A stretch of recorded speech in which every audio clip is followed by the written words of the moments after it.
Hey listener, get ready to fire up those brain cells. Today we're diving deep into a book that's about as thought-provoking as they come. Cyborgs versus the Earth Goddess, Right. men's domestication of women and animals, and female resistance. I mean, that title alone has me hooked. Right. It's not your average beach read. Not at all. Mhm. This sounds like it challenges pretty much everything we think we know about history. And cyborgs, Yeah. Earth Goddesses. It's a wild ride already, and we haven't even started. It's definitely a wild ride. But at its core, the book explores the roots of some deeply ingrained societal structures and how they've shaped our relationship with the environment and with each other. Okay, so before we get lost in the weeds, let's break down one of the key ideas here. The author, Dr. Seenarine, keeps mentioning something called ecogynocentrism, and honestly, it's a new one for me. It's a mouthful, right? Basically, ecogynocentrism combines ecological concerns with a feminist perspective. It suggests that the domination of nature and the oppression of women throughout history share a common root, a patriarchal system that prioritizes control and exploitation. So, Dr. Seenarine is saying that how we treat the planet and how we treat women are connected, and it all boils down to a male-dominated society. That's the central argument, yes. And to understand it fully, we need to go back in time, way back, to the time of the Earth Goddesses. Okay, now those Earth Goddesses, they sound fascinating. They seem like much more than just mythological figures in this book. What's their significance here? Dr. Fenrian argues that in many ancient cultures, these goddesses weren't just symbols of fertility, but representations of something much deeper, the interconnectedness of all life. Think cyclical patterns like the seasons changing, birth and death, all seen as expressions of the divine feminine and a world in balance. That's so different from the hero narratives we're used to, where it's all about conquest and control. Yeah. So what happened? Why did these Earth Goddesses fade away? That's where things get really interesting.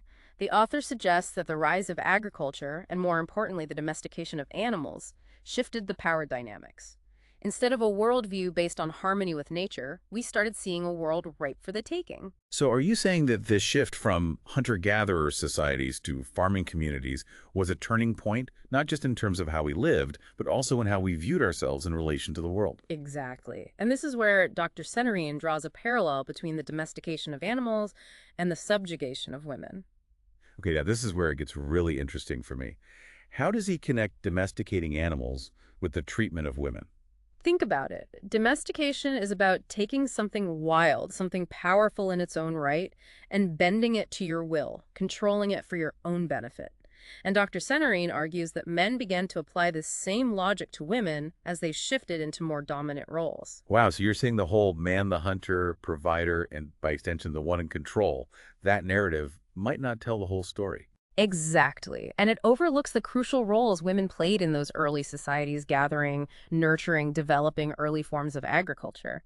But as men gained control over resources, the old ways of knowing, the reverence for the cyclical nature of life that the Earth Goddesses represented, started to fade. And along with it, the influence of women in those societies. That's such a different way of looking at history. It makes you wonder about the origins of some of the power imbalances we see even today. You got it. And it gets even more interesting when we look at what Dr. Seenarine has to say about the Neanderthals. It's a bit of a sidetrack, but it really highlights this connection between domination But and... Neanderthals, what do they have to do with all of this? This is blowing my mind already. Neanderthals, what do they have to do with all of this? This is blowing my mind already. Yeah, it's quite a jump, but Dr. Seenarine uses the Neanderthals to kind of illustrate this point about, well, about domination. Okay, I'm listening. Lay it on me. So we tend to think of Neanderthals as, these primitive brutes, right? Yeah, kind of like the stereotypical caveman image. Exactly. But Dr. Seenarine suggests that they might have actually been more peaceful than our early Homo sapiens ancestors. Wait, really? You're saying the Neanderthals, the ones who came before us, might have been less violent?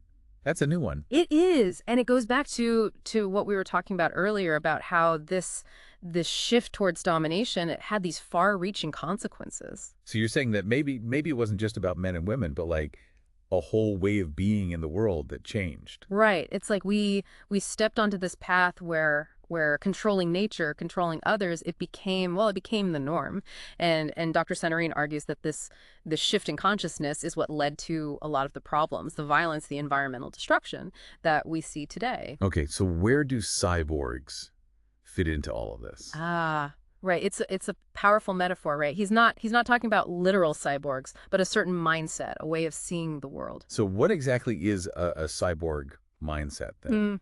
It's this disconnect, this separation from nature, the idea that we're somehow above it, separate from it. So the opposite of what the Earth goddesses represent. Exactly. It's the opposite of that reverence, that understanding of our interconnectedness with all things.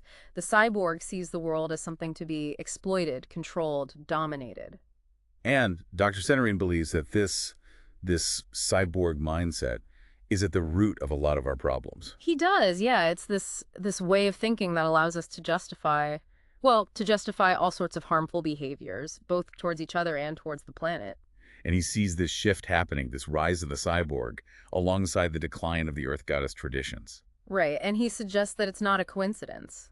That as we moved away from those older, more nature-based ways of knowing, we kind of lost touch with something essential. And that loss, is that what he's talking about when he refers to female resistance? That's part of it, yeah. He sees the resistance of women throughout history, not just as a fight for equality, but as a pushback against this dominant cyborg way of being.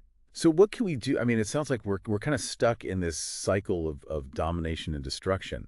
Is there any way out? So what can we do? I mean, it sounds like we're kind of stuck in this cycle of domination and destruction. Is there any way out? That's the big question, right? And Dr. Seenarine doesn't pretend to have all the answers, but he does offer some paths forward, some things to think about. Okay, I'm all ears. What does he suggest? Oh, he's clear that there are no like quick fixes. You know, it's not like, oh, just do this one thing and everything will be fine. It's much deeper than that. So more like a fundamental shift in how we see the world. Exactly. It's about shifting from this dominance-based paradigm to a partnership-based one. It's about recognizing that we're not separate from nature, we're part of it. And that goes for our relationships with each other too. So less about controlling and exploiting and more about respecting, collaborating, coexisting. Exactly. And this is where that term ecogynocentrism comes in. It's not just a theory, but a potential roadmap for the future, a way of being in the world that's more sustainable, more just, more in balance. Right, right. So how do we actually make that shift? I mean, these patterns of domination, they're so ingrained in our cultures or institutions.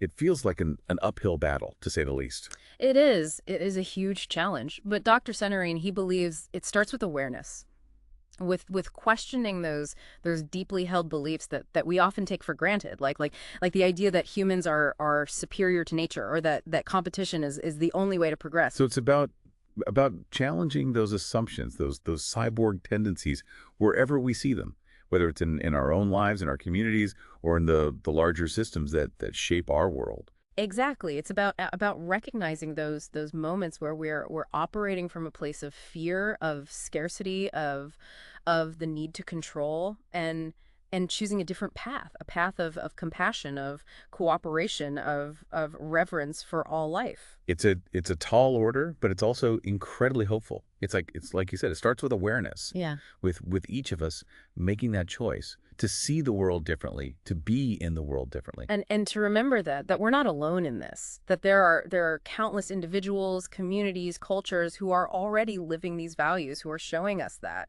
another world is possible.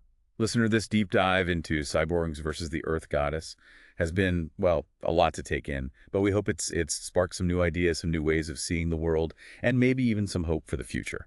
As always, thanks for joining us on this journey of exploration. And until next time, keep questioning, keep learning, and keep striving for a more just and sustainable world.